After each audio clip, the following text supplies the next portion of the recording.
The following is a hockey podcast out of Vancouver and Surrey, British Columbia. It'll only consist of a lot of puck talk and even more BS, or in actual words, banter and satire. Enjoy, and as always, go Canucks go. Man, oh man, the revenge tour for Elias Pettersson, it's in full swing.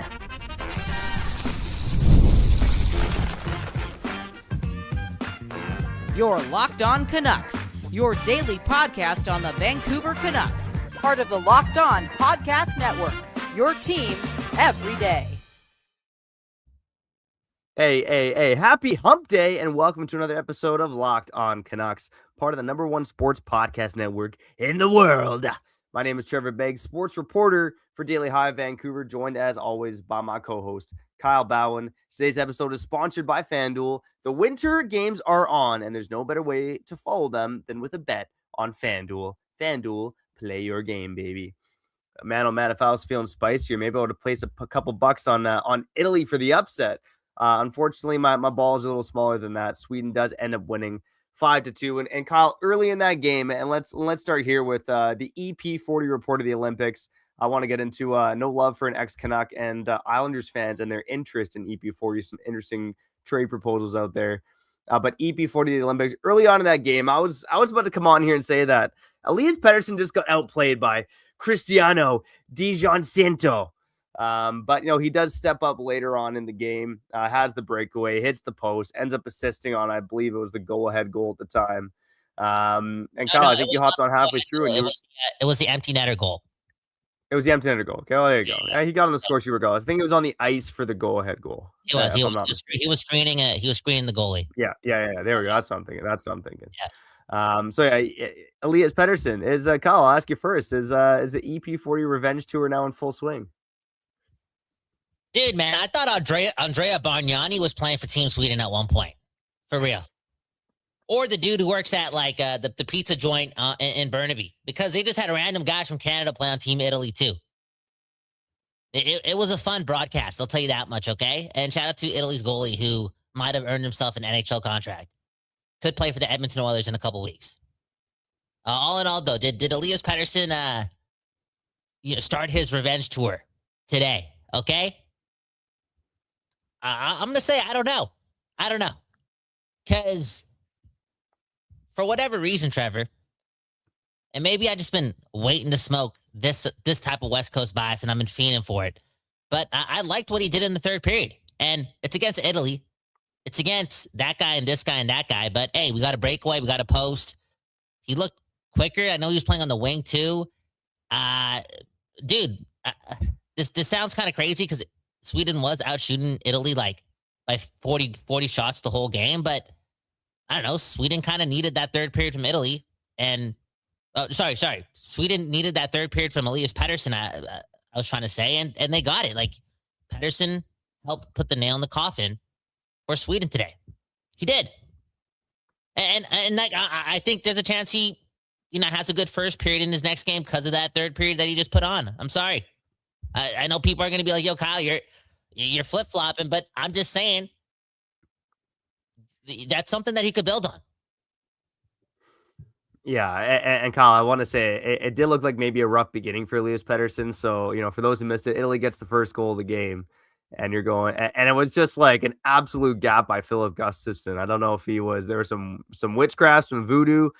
Maybe someone on the Italian bench found that voodoo doll that Adam Foote's been looking for. But he drops his stick and goes down. It was just a bizarre play for the opening goal of the game. But a minute later, Elias Pettersson's breaking into the offensive zone for Sweden. Damian Klara, the goalie, gets caught out of position. Elias Pettersson has a wide open net, and he can't capitalize. And I know there was some obstruction on the play, a bit of a hook, bit of a hold, but it looked like one of those moments that made Canucks fans feel, if you're watching, here we go again. Here's the EP40 we all know and not quite love over the past 2 years, because he had a golden opportunity to get his team back in the game at that point, and he kind of muffed it, right? And you're thinking, yeah, at least I was thinking, this is not going to go well. This is going to look like the Four Nations.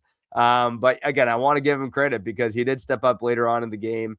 You'd like to see him bury that breakaway, of course, but again, he has the chance there. He hits the post. He's on the ice for a couple goals. He injured the goalie. Okay, no, this is what I got to say. Okay, if I'm a diehard Elias Pettersson fan, one of those guys, and maybe one of those gals too, like just the diehard supporter, real Canucks fan. If I'm a real Canucks fan, right? And I'm talking about those Canucks fans that, again, is like, no matter what, I support my players, right? Full on, full optimism, okay? If I'm looking at it from that point of view, and I see Elias Pettersson on a breakaway, and it takes out the best player in the game, like I know he didn't score, but Elias Pettersson's like slow-paced deke pulled the groin of, what's the guy's name? Patrick Waugh for Italy or whatever. He gets injured. Damian Clara, Anaheim Ducks draft pick. There's not a lot of players out there, Trevor Beggs, who can pull off that deke and injure a goalie. It's deception at its finest, and that's another sign that Elias Pettersson is back, Trevor. See that? That's broadcasting right there, buddy. Yeah, there you go. And I think for Pettersson too, it looked like he was kind of fishing around. He kind of paused as he was looking for where the puck was under his skate. I think if you had a bit more of that dog-like mentality, easy for us to say not playing the NHL game, but like, even if I'm playing hockey, whatever, and there's like any chance of a loose puck at the crease, like I'm going in there, man. I don't care if someone takes me out. It looked like he kind of looked for the puck before he started jamming it. I thought, like, literally, if he just stopped and started jamming at the puck, he might have gotten it loose in the net there. But like you said, he did injure the goalie on the play, if you want to call it that. I think it was more Damian Clara stretching out that big 6'6" frame to make an incredible save off of Elias Pettersson there. Who is that guy? Damian Clara. He is a draft pick of the Anaheim Ducks. He was taken kind of high in the draft. He's a second-round pick from the 2023 NHL draft, tail end of the second round. He's been playing over in Sweden, throughout his junior career here. And he's actually been up in the SHL this year playing for Brynäs in the SHL. So what's his name again? Damian Clara. And is he like actually from Italy? Yeah, he's born in, come on. I've been doing the elite prospect hockey DB research, but yes, he's born in Brunico, Italy. Sick, dude. So this guy actually is the second round pick. I haven't read the fancy stat chat GPT rhetoric yet, but again, second round pick sounds like he's developing, and just did that. Like he played. I don't know. Like it was calm, cool, collected, plus just dominant. Like doing whatever it would take to prevent Sweden from scoring. Like, and he did it like times 50 almost, he did have 50 saves, right? I think like he left with like 49 shots against or something. It's something crazy. It was a pretty crazy performance for him. And he's a second round pick. Yeah. I think like, honestly, the Oilers may trade for this guy. They may trade for this guy. Why are you laughing, bro? You could be the next. The Ducks might not want to give him up. I know they got Lucas Dostal playing at the Olympics for the Czech Republic, but it was a hell of a performance, man. And like, look, he hasn't been tearing up the SHL this year by any means. But he's a good prospect goalie. He's got some potential, right? And he's still a young guy at that. And Kyle, like you said, he had 46 saves on 49 shots today. Like, you're just getting absolutely peppered. And I think there was definitely some of Sweden not capitalizing on their chances, not making the most of their chances. Probably made his stat line look a little bit better. But at the end of the day, this is a young guy. Probably playing in front of some family and friends in this game too, right? Like, I just looked it up. Brunico, Italy, about a 4-hour drive from Milan. So never underestimate the hometown bump that can have on some guys. So, but yeah, definitely an absolute stand-up performance today. And I think this is why we love the Olympics, right? I mean, just to table the EP40 talk for a second, because you get enough of that here on Locked On Canucks. Mm-hmm. One thing I love about the Olympics is just like these guys coming out of absolute nowhere to have legendary performances, right? I think we all remember, what was it, Christoph Gudleckis, the Latvian goalie who nearly beat Canada. Canada beat Latvia 2-1, and this guy stopped 89 shots in that game. I'm exaggerating a bit. In 2014, right? Yeah, in 2014. Yeah, and even earlier today, Slovakia and Finland. What was it? It's like Samuel Halavic. I think I might be butchering that name too, but he's been like a middling AHL goalie, and all of a sudden he stymies Finland today. So it's the magical thing about the Olympics is these guys coming out of nowhere to put on good performances. Unreal. Yeah, no, it's something that I do want to get into in a couple minutes on the other side as well, because like hockey was fun today. Because it didn't, like, Canucks games haven't been stressing me out, but they've been pissing me off. Right? We've been talking about the lack of effort and the care, and it's still like a struggle to like watch Canucks games, even though they're playing for nothing. And they're quote unquote meaningless. And here I am watching like a Sweden versus Italy game, and it's quote unquote meaningless too. I know like it's connected to Canada in some way, shape, or form based on like where, we could play these guys in the medal round. That's Sweden that I'm talking about. But still, it was meaningless. Like I don't, me, Trevor. I only care about the Packers and the Canucks, right? But it was just so refreshing. Like to just love the game again, Like it's been like a couple months, Trevor. Yeah, like I said, man, we live in this. It's Dubai and Vancouver, right, Trevor? I think ChatGPT told me that when it's like the most expensive places in the world. I can't afford therapy, and like I needed this. I needed the Olympics. I needed it. I needed Andrea Bargnani, right? And Damian Clara Damian Stefano. Yeah, Damian Clara? exactly. Damian Stefano doing his thing, and it was fun to watch. And to wrap up the Pettersson part, like it was cool to see Pettersson. Just have a good third period against, I don't know, like giving Phil DiGiuseppe in the team Italy. Does Phil DiGiuseppe make Italy? No, he didn't. But there was this guy. I don't know what his name is, but I kept thinking maybe it was Di Giancietto or something like that. Di Giancinto. I kept hearing that name, and I heard like the Di and I kept thinking Di Giuseppe was playing, but no, he was not playing this game. Holy crap! Look at this comment, man. This is crazy. Richard said they played in the Spaghetti Cup today. Okay, is this like? Am I allowed to say this again? I've been watching too many Don Cherry highlights, man. We gotta. I don't even know. It's 2026, so someone's gonna be mad. But hey, Roberto Luongo was famously eating gnocchi out of the cup a couple years ago. So shout out to the Spaghetti Cup. All right, on the other side, let us know in the comments, what was your highlight from day one of hockey? Returning to the Olympics, NHLers returning to the Olympics. On the other side, let's dive a bit further into Sweden on day one. I want to get into Pettersson's ice time and another ex-Canuck getting shafted, completely shafted. That's all coming up next on Locked On Canucks. Before we get back to the program, let's shout out our friends over at FanDuel, baby. Man, oh man, shout out to my Seattle Seahawks. Shout out to Sam Darnold once again for winning the Super Bowl. But NFL is done. The winter games are here, and if you're anything like us, you're locking in for the events that you only get to see on the biggest stage every 4 years. And that's why following the winter games on FanDuel just makes sense. From medal counts to individual events to finding your angle on the sports you care about most, FanDuel gives you more ways to stay connected to the action. Man, oh man, how about the drama of curling matches? Shout out to Brad Jacobs today. Didn't eat for 5 days before the Olympics. What? I kind of want to ask him the other side about your crazy dietary habits. But the drama of curling matches that start slow and somehow get intense fast. FanDuel, again, they keep the entire Olympic experience engaging from start to finish. If you gamble on FanDuel, make sure you gamble responsibly. If you are responsible, the Winter Games are on, and there's no better way to follow them than with FanDuel. FanDuel, play your game, baby. Hold on, let's shout out our friends over at Doer, and I say this with no exaggeration. Doer has changed my life, okay? I love my Doer jeans. I love my Doer shirt. I feel so good, and I look so good. My wife doesn't want me to leave the house when I'm rocking the Doer. If you don't have your own Doers yet, now is the time. Because, again, it's the perfect blend of comfort and style, baby. And when I talk about the comfort, I'm not just talking about any other jean, okay? A bit of stretch here, boom, bam. These are the world's comfiest jeans that I've ever worn. And trust me, I've worn a lot of jeans because I'm a dad, okay? Doer, they use the Cool Max fibers that help. I'm not a dad. Like what? I'm not allowed to wear jeans because I'm not a dad, Trevor? Is this I see you rocking lots of khakis, lots of track pants. Like you got a bit more style than I do. You got a bit more swagger than I do. Like I don't know fashion, so I stick to jeans. Okay. But because I wear Doer, it don't matter, okay? Because I look better than you when I wear the Doer, baby. Unless you're also wearing Doer. Okay, well, Trevor, you didn't have to make fun of my jeans, okay? Like just because come on. Dude, 2026. All right. You have great jeans as long as they're Doer jeans, bud.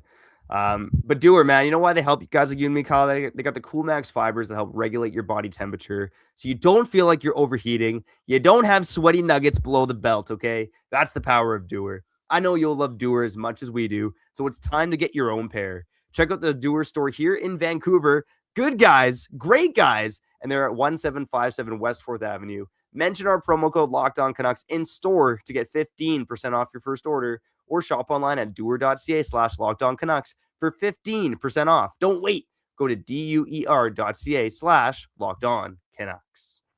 I'm gonna buy myself a pair of Doer jeans for Valentine's Day. That's my gift to my girlfriend. Nothing better than a thick boyfriend, man.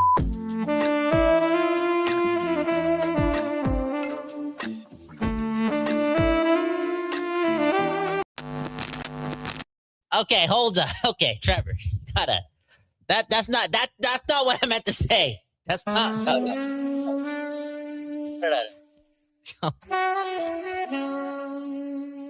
Yeah. That's not what I meant to say. What I meant to say is, welcome back to Locked On Canucks, man. My name's Kyle Bhawan. That right there is the second best dad of the world. You make me choke, Trevor. What? Okay. What I'm trying to say is, man, dude, stop saying like how thick you are and talking about choking, man. It's Trevor, that's a bad combination, man. Trevor,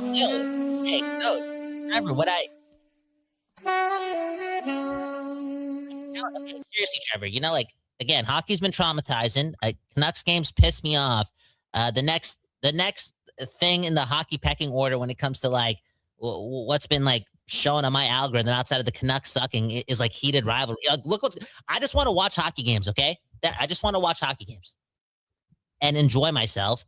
And Trevor, man, did anything else stick out when it came to the first two men's Olympic games this time around? Because even in the first one, I haven't watched the highlights or anything, but it just something just feels right about this. I guess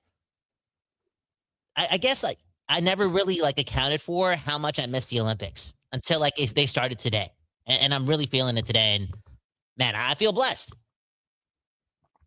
I feel blessed too. And let's I actually want to touch on one thing quick that wasn't necessarily about the games on the ice, but for anyone who watched, this might have been one of the craziest reunions, not the right word, but one of the craziest unions of all time. How about this, Kyle? You have an Olympic panel with James Duthie and Elliot Friedman on the same panel alongside Kevin Bieksa, Cassie Campbell, Pascal, and Cheryl Pounder. Oh. James Duthie, Elliot Friedman, TSN and Rogers and Sportsnet teaming up. Some of the GOATs of Canadian broadcasters up there today on the panel. I think for a lot of guys, you probably have Duthie, Bieksa, and Friedman among your favorite broadcasters, among active broadcasters right now. So that for me, I wasn't expecting that. And that was a beautiful sight to behold for me when I was watching the broadcast today. Yo, damn, bro. You're lucky, man. You got to feel that when you're watching the broadcast. I didn't even know that was a thing. And dude, shame on me, right? Shame on me for turning off everything James Duthie post 2012, 2011, or whenever TSN lost their rights to 99% of the games. Because I barely see James Duthie on TV anymore, and I'm sure he's still employed by TSN full time and doing his thing. And there's probably still there definitely is. Now that I do know, there's still the quiz and stuff that they're running on their hockey panels and the trade deadline shows and free agency and whatnot. But he used to be everyday viewing for me, and not just because that was part of my routine, but also because I wanted to watch James Duthie. And man, I wish we got to see him more. Do you think James Duthie will because I just saw that photo and I saw him hold that microphone in his hand. Is he not the guy to replace Ron McLean? No? Oh, I mean, he should be. Maybe that's the case after the Olympics here, man. I mean, look, James Duthie is one of the GOATs, and it's crazy to think that it's been 13 years now, or almost 13 years since Rogers bid the rights away from TSN. And I'm going to sound old here, but I think a lot of people would agree that I think broadcasting in hockey's gone down, because I think you have a healthier landscape when you have, two big networks competing with each other and pushing each other for better coverage. As soon as, Rogers and Sportsnet monopolized the rights, I think it took them a long time to find their footing. And I do think it got a lot better with Bieksa entering the fold there. But make no mistake, we would be in a better spot if Rogers just didn't have a monopoly over the rights. But today, you can put all that aside, because I think it was a beautiful sight to see James Duthie, Elliot Friedman, and Kevin Bieksa up on the same panel. And shout out to Cheryl Pounder too. She's another TSN employee. Done a lot of World Juniors coverage, women's hockey coverage on TSN, and now she's teaming up there together. So it's just a nice moment of unison for the country when our hockey coverage has been divided. You know what? That's great, Trevor. I'm glad you got to mention that because, like, yeah, 2025 just passed us, and like it was the year where like most Canadians turned on Tim Hortons. So we definitely needed a moment like we got today, and that's James Duthie being, I'm assuming he was the host still, like just based on the seating arrangement. Like, yeah, to see him being the host of like premier hockey television in Canada, and yeah, that would have felt right, man. That would have felt like a beautiful moment. For real. Yeah. You know who they're missing? And I know he retired. Like, it'd be nice to see like Bob McKenzie on there as well. Yeah, for sure. Yeah. That'd be cool. And if we're gonna like spend 10 more seconds on this, Darren Detition, right? Yeah. Rest in peace. Rest in peace. And rest in peace to Jim Robson too. Like we were and again, like there are great broadcasters of today too, like legends, in the making. But yeah, just what we grew up on, Trevor. Like, how could we not want to become podcasters if you're addicted to sports and sucking at them? Yeah, no, absolutely, man, absolutely. So pay attention to that if you missed the coverage today. Like it is quite a sight to behold. In terms of the product on the ice, I did want to mention this. Like for all the Elias Pettersson talk. In terms of ice time, he was technically a fourth line forward today for Sweden, right? Like he lined up on the third line, but in terms of ice time, his line with Rickard Rakell and Mika Zibanejad finished really fourth, right? Even that fourth line of Wenberg, Pontus Holmberg, and Gabriel Landeskog, they had slightly more ice time by about a minute. And then, of course, the top six, I'm mixing up here, but like Joel Eriksson, Adrian Kempe, William Nylander, Jesper Bratt, Lucas Raymond, and Elias Lindholm all had more ice time. So, a step in the right direction. All you can do is make the most of your ice time. But that is where Elias Pettersson stands on the pecking order right now. He was a fourth line forward today for Sweden. Again, playing 13 minutes though, it was more like he really wasn't a bottom six role. I did want to mention quickly though, Oliver Ekman-Larsson. Okay, think about this. You're an NHLer. You've waited 12 years to make your debut at the Olympics. Maybe Oliver Ekman-Larsson actually played in 2014. I should double check that. He did, man. He did. 100%. He did. Yeah, he might have. Anyways, it's been 12 years. Okay, it's been 12 years since NHL has been in the Olympics. You've waited a long time. You're in the twilight of your career. You finally make it back to the Olympics, and you sit on the bench for the entire game. Oliver Ekman-Larsson today didn't play a single shift for Sweden. He was on the bench with his pom-poms, cheering the boys on. Not even one shift in this game. From a Canuck perspective, that's interesting because, of course, he played for the Canucks. Also, Philippe Forsberg had one shift in this game. He had a giveaway on that shift. I believe it led to a goal. Again, you wonder about maybe the health of the two players. Maybe they're battling something. Maybe they got some of that Italian norovirus that was going around. But I just find it crazy today, especially against Italy, okay? Like, I know it was a tight game, but they were still dominating. And Oliver Ekman-Larsson and Philippe Forsberg couldn't get on the ice. I do find it a bit baffling, Kyle. What are your thoughts there? Is it strange for guys like that not to play at all, or do you care? I don't care. First of all, it's Team Canada. Don't care about the inner workings of Team Sweden outside of, like, I guess, Elias Pettersson's minutes. But maybe it's injury related, or maybe it's like, just a standard that wants to be set. Like, I don't know. Is Sam Hallam, what's his name? Sam Mr. Hellam. Yeah, this guy, he seems kind of ruthless, straight to the point. So maybe it was like just an immediate benching and him trying to send a message. That being said, he wasn't wrong. I mean, like Sweden could have what was his name again? Decini Lorenzo. Who's the goalie? Who was the goalie again? Damian Clara. If that guy's not in net for Italy, if he's not in net for Italy, close, man. If he's not in net for Italy today, bro, it's like 14-1. You know what I'm saying? Like, whatever he was doing on the bench was working as far as the head coach. Like, they were doing their thing, obviously against an inferior opponent, but it didn't look like Sweden was getting frustrated. Maybe like a little bit in the second period, but they kept their thing going. And just going back to Elias Pettersson's minutes, like, everyone didn't have a lot of minutes today. No, like, because here's the thing, I can only pay attention to the second half of the game. like the last like 10 minutes of the second period and like the entire third period between those two teams. And like, I don't really care about the 13 minutes that Elias Pettersson got and like how it was like the fourth least amongst all players, blah, blah, blah. Because in the minutes that he did play in the second half of that game, he was better. I mean, like, I mean, he was probably like the second or third most noticeable Swedish forward, like right behind Jesper Bratt and like, I don't know, Pettersson. That's how it felt like to me, like when I started watching. So I'm just more curious for a second game because at least he showed that. At least he showed that in game one. You know what I'm saying? So, yeah.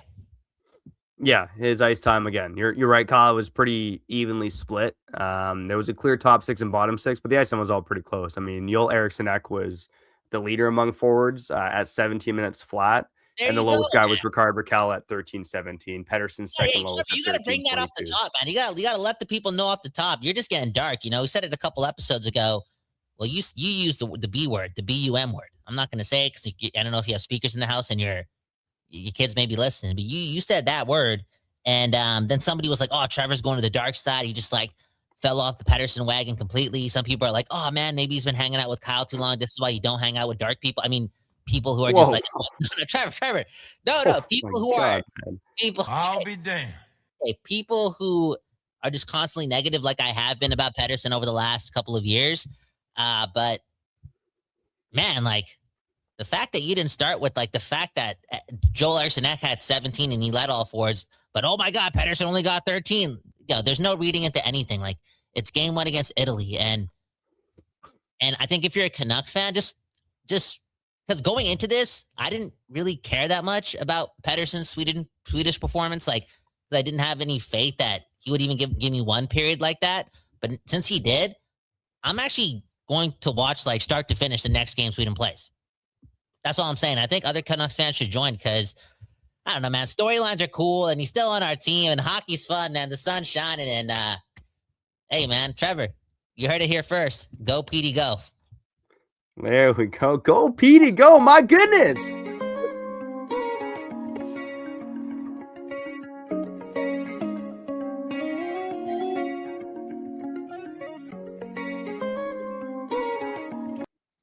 Oh, man, the home of Elias Pettersson, the Elias Pettersson fan club. It's going wild here on Locked On Canucks. Let's cut to break here. On the other side, we'll talk about some more Olympic hockey, preview some stuff tomorrow. And let's touch a little bit more on EP40 because I saw some interesting trade proposals popping up from Islanders fans today. That's coming up next on Locked On Canucks. Before we get back to the show, let's shout out our friends over at Quo. New year, new systems. This is the time when a lot of us look at the messier parts of how we run our business and think there has to be a better way. And there is. Streamlining your communications is one of the quickest upgrades you can make. That's why today's episode is brought to you by Quo, spelled QUO, the smarter way to run your business communications. Because when your team is reachable, organized, and communicating in one place, you're not just working cleaner, you're creating more opportunities to connect with customers. I love how simple Quo makes everything. Your whole team can call and text from one shared business number, so nothing gets missed. Everyone sees the full conversation thread, which makes replies faster and more personal. It works right from your phone or computer, and you can keep your existing business number. It's no surprise Quo is the #1 rated business phone system on G2, trusted by more than 90,000 businesses, from solo operators to growing teams. Make this the year where no opportunity and no customer slips away. Try Quo for free, plus get 20% off your first 6 months when you go to quo.com/LockedOnNHL. That's QUO.com/LockedOnNHL. Quo, no missed calls and no missed customers, baby. Boom, bam, shout out Quo.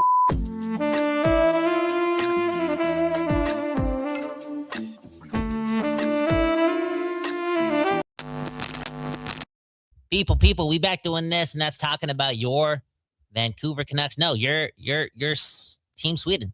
Okay, that's who we're talking about. Speaking of which, let's get to the comments. James Moore said Pettersson was +2 today and skated well. I'll take it. I'm desperate. He said I'm desperate for some trade value. Man, oh man, dude. Andrew saying Pettersson is getting paid like a top line player, but he's just a healthy scratch type of player. You know, maybe some people could care less about Elias Pettersson's performance against, Nick Patan. Nick Patan, former Vancouver Canuck and Team Italy. Okay, so it's actually Alex and his brother. Just to let you know, it was just one game. And hey, shout out to the Patan brothers.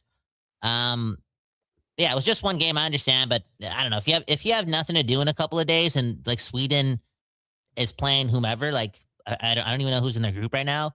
I guess it's like Finland and Slovakia, right? I guess they're okay. So if you have like some time to watch Sweden's next game, do so and just keep an eye on Petey. It might be fun. I'm doing it now. It might be fun because, like James Moore said, can we boost his trade value? And that leads to this segment called Reddit on Reddit.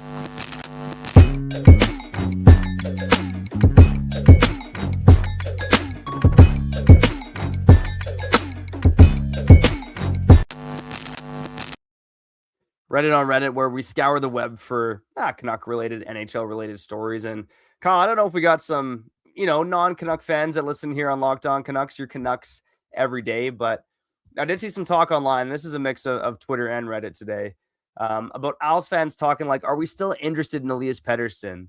And I think one of the most interesting proposals I saw was a potential trade involving Elias Pettersson and Pierre Engvall. What? Now, Pierre Engvall, of course, signed that ridiculous 7-year deal worth $21 million a season. I believe he's in year 1 or 2 of that deal right now. Regardless, he got a long ways to go before that contract is done. Again, hasn't played this season at all due to injury, or since the very beginning at the very least. Now, Kyle, here was the proposal from one Islanders fan, and the Islanders do have 2 first-round picks in this year's draft.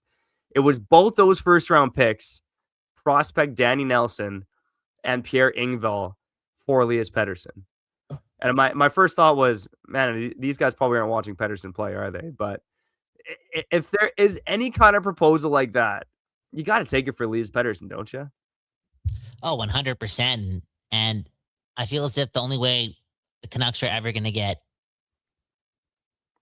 I don't know, damn near close to a proposal like that, or even like 100 miles close to an offer like that, is if Pettersson has a good Olympics.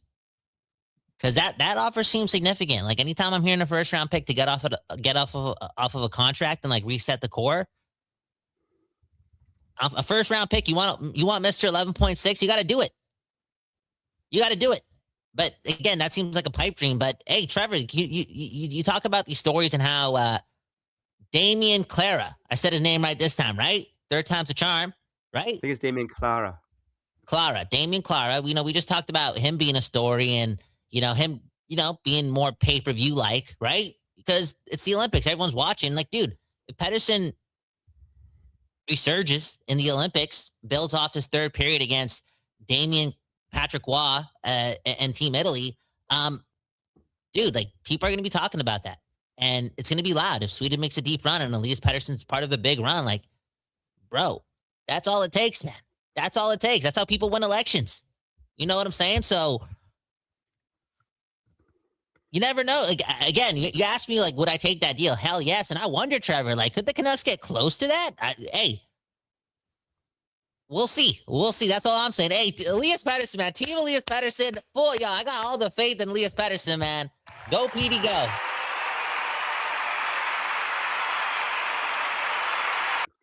There we go. All we need is Pettersson to get a gold medal, maybe even an Olympic MVP nod. Boom, bam. And there we go. And then we can pull off the 2 first Danny Nelson and Pierre Engvall trade. Pierre Engvall, I was behind with the times a bit. He's in the 3rd year of that 7-year deal. So 4 more years after this one, getting paid $3 million a season. Honestly, it doesn't look as bad now with the cap going up, but we're talking about probably Drew Connor 2.0 here with Pierre. No, that's a disrespect for Drew O'Connor. Is it really? I mean, last year he wasn't very good. I'll give you that. 8 goals, 15 points in 62 games. That's not very good. You just hasn't played it all this season. Yeah. It's like Gale Weiss or something, I don't know. Drew O'Connor, like, he's been pretty good this whole season, and I don't know. I heard that Sidney Crosby used to bake him banana bread. Yeah. See, look at that, man. I'm not wrong. Dude, I don't know if Sidney Crosby has kids, but he'd be the best dad in the world, I think, if he did have kids. Maybe he's the best uncle in the world. Dude, I don't know. Yo, man. I want to start a banana bread company. That's why I want to go in life. I want to. What would you call it? I want to be Sidney Crosby. Yo, everyone wants to be Sidney Crosby, dude. Just a cool dude who gets the job done. Remember like years ago we thought he was coming to the Canucks? Bro, we were smoking that Canuck pack, yo. We thought Sidney Crosby was going to be a third line center for the Vancouver Canucks. Yeah, Locked On Canucks, the home of the West Coast bias, baby. Kyle, let's talk quickly about Olympics tomorrow. 4 games going on: Switzerland and France at 3:10 in the morning Pacific. Then, of course, Canada versus Czechia. Sidney Crosby versus Filip Hronek at 7:40 in the morning. Germany and Denmark at 12:10, followed by Teddy Bluger and Artur Shilovs and Latvia versus the United States at 12:10 p.m. The next time Pettersson will play is at 3:10 in the morning on Friday against Finland. A hell of a game. That's way should we too do a early live for the West stream? Coast, Should we do a live stream? I think we should do a viewing party for that game. 3:10 in the morning. Yeah, you're gonna sleep overnight at the stew? Come on, man. PD watch. Let's do it. Well, what are we gonna call it? The Awake and Bake Elias Pettersson Love Hour? I like, Trevor, you're crazy talented, man. You're crazy talented. Okay, speaking of Trevor's talents, on tomorrow's episode of Locked On Canucks, maybe we should just save it for Friday. No, let's actually do it tomorrow because so we give the fellas an extra day to get their girlfriend some candles. On tomorrow's episode of Locked On Canucks, Trevor will unveil his top 5 candles to buy in 2026. So this is a big one. We're talking to Candleman Beggsy, the dude who invented Valentine's Day. They used to call him Cupid back in the day. So Trevor, a big day tomorrow. I'm looking forward to it and save love. Save love. We'll save love too, and maybe we'll answer this question. We gotta get out of here, but 1876 Canada, the founder of Canada here, saying, what would it take for the Leafs to trade for Elias Pettersson? Find out on tomorrow's episode of Locked On Canucks.